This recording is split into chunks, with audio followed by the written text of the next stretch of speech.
നിന്റെ ഹിതം പോലെ എന്നെ നിത്യം നടത്തിയിടണമേ. എൻ്റെ ഹിതം പോലെയല്ലേ എൻ പിതാവേ, എൻ യഹോവേ.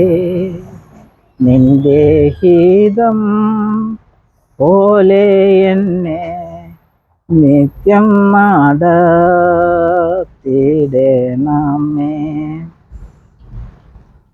എൻ്റെ പേര് ഓമനയാണ്. സ്കൂളിലെ പേര് മേരി ചെറിയാനായിരുന്നു. എൻ്റെ ഫാദറിൻ്റെ പേര് ചെറിയാനായിരുന്നു. എന്നെ കല്യാണം കഴിച്ചത് മാത്യു ആണ്. എൻ്റെ പേരിപ്പം മാരി മാത്യു ഒഫീഷ്യൽ നെയിം. എൻ്റെ വീട്ടിൽ വിളിക്കുന്ന പേര് ഓമന എന്നാണ്.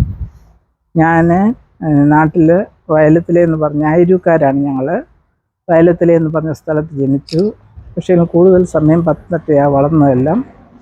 ഞാൻ ഹൈസ്കൂളിൽ MS ഹൈസ്കൂളിലാണ് പഠിച്ചത്. വയലായിലെ സാറായിരുന്നു, പെരക്കലച്ചനായിരുന്നു അന്നത്തെ ഹെഡ് മാസ്റ്റർ. പിന്നെ വയലായിടുക്കളയുടെ ബ്രദർ എബ്രാം സാറായിരുന്നു. പിന്നെ ഞാനിപ്പോൾ പത്തനംതിട്ട കോളേജിൽ പഠിക്കുമ്പോഴാണ്, ഫൈനൽ ഇയർ മേത്സ് എടുത്ത് പഠിക്കുമ്പോഴാണ് എൻ്റെ കല്യാണം. 1965 സെപ്റ്റംബർ 27 കല്യാണം. 1966 ഫെബ്രുവരി ഞാൻ മലേഷ്യയിൽ വന്നു. നല്ല ദൈവാധീനമുള്ള ഒരു കുടുംബത്തിലാണ് എന്നെ കല്യാണം കഴിച്ചത്.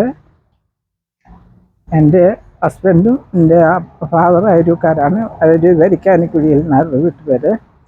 അവരെൻ്റെ ഫാദറിലൊക്കെ ആ കാലത്ത് മലേഷ്യയിൽ പോയി. എൻ്റെ ഹസ്ബൻഡ് അവിടെ ജനിച്ചു വളർന്നു.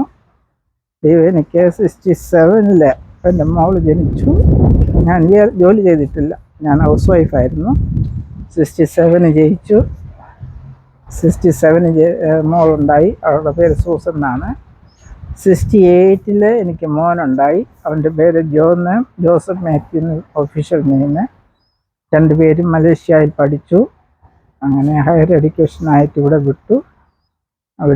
ഇവിടെ വന്നു. ഹയർ എഡ്യൂക്കേഷനൊക്കെ കഴിഞ്ഞു. മകൾക്ക് 1994 പഠിത്തം കഴിഞ്ഞു. 95 വിവാഹമായിരുന്നു. അത് കഴിഞ്ഞ് മോൻ്റെ പഠിത്തം കഴിഞ്ഞു. 98 മോൻ വിവാഹം ചെയ്തു. 5 കൊച്ചുമക്കളെ തന്നു. എൻ്റെ ഭർത്താവ് 2014 ദൈവനിശ്ചയപ്രകാരം ഈ ലോകം വിട്ട് പോയി. എങ്കിലും സന്തോഷകരമായി സമാധാനമായി എൻ്റെ കുഞ്ഞുങ്ങളോട് ജീവിക്കുവാൻ എനിക്കൊരവസരം തന്നു. എൻ്റെ കുഞ്ഞുങ്ങൾ എന്നെ വളരെ സന്തോഷമായി കരുതലോടും കരുതുന്നു. അതിന് ദൈവത്തിന് എത്രമാത്രം നന്ദി ചോദിച്ചാലും മതിയാകുകയില്ല. ആ ദൈവത്തിനെ സ്തുതിക്കുന്നു, സ്തോത്രം ചെയ്യുന്നു. അവസാനം വരെ ഈ നല്ല നിത്യതയെക്കുറിച്ചും പാപത്തെക്കുറിച്ചും നീതിയെക്കുറിച്ചും ന്യായവിധിയെക്കുറിച്ചുള്ള ബോധത്തിൽ ജീവിക്കുവാനുള്ള അവസരങ്ങൾ തരണമെന്ന് പ്രാർത്ഥന മാത്രമേ ഉള്ളൂ. മറ്റുള്ളവർക്ക് വേണ്ടി പ്രാർത്ഥിക്കുക, ആ കൊച്ചുമക്കൾക്ക് വേണ്ടി പ്രാർത്ഥിക്കുക, നല്ല തലമുറയെ കാണുവാൻ അവരെ അനുഗ്രഹിക്കണമേ എന്നുള്ള പ്രാർത്ഥനയിൽ ജീവിക്കുവാൻ ദൈവമേ സംഗതിയാക്കണമേ. അതൊറ്റ ആഗ്രഹം മാത്രമേ ലോകത്തിലുള്ളൂ. ഈ ലോകം ഒരു ശാശ്വതമല്ല എന്ന് മനസ്സിലാക്കി ജീവിക്കുവാൻ ഉള്ള സമയം തന്നിരിക്കുന്ന സമയമാണ്. മറ്റുള്ളവർക്ക് വേണ്ടി പ്രാർത്ഥിക്കുവാൻ, കഷ്ടതയിലും പീഡതയിലും സഹനത്തിലും ഇരിക്കുന്നവർക്ക് വേണ്ടി മുട്ടിപ്പായ ദൈവത്തോട് പ്രാർത്ഥിക്കുവാൻ, കർത്താവിനോട് അപേക്ഷിക്കുവാൻ.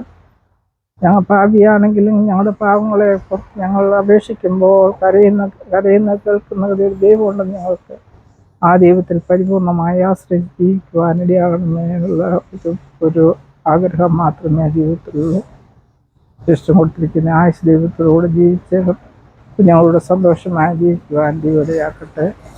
അങ്ങനെ CSI പള്ളിക്കാരോട് എഴുന്നേറ്റിണ്ടാക്കി പോകുന്നതിനും അവരുടെ കാണുന്നതിനും എല്ലാവരുമായി പരിചയപ്പെടുന്നതിനും ഒക്കെ സമയം ദൈവം തന്നുകൊണ്ടിരുന്ന ഓരോ സമയങ്ങളും അത് തക്കത്തിൽ ഉപയോഗിക്കുവാൻ തൊട്ടുള്ള ബുദ്ധി അറിവിൻ ദൈവത്തിൽ കൊടുക്കണമെന്ന് പ്രാർത്ഥിക്കുന്നു. മറിയെ നല്ല അംശം തിരഞ്ഞെടുത്ത പോലെ നല്ല അംശം തിരഞ്ഞെടുത്ത് ദൈവത്തിൻ്റെ പാദപ്പെടുത്തിൽ നിന്ന് ദൈവോപദേശങ്ങളെ കേൾക്കുവാൻ ഇടയാകണമെന്ന് എന്ന് പ്രാർത്ഥിക്കുന്നു. വേറെ വിശേഷമായിട്ട് യാതൊന്നും തന്നെ പറയാനില്ല.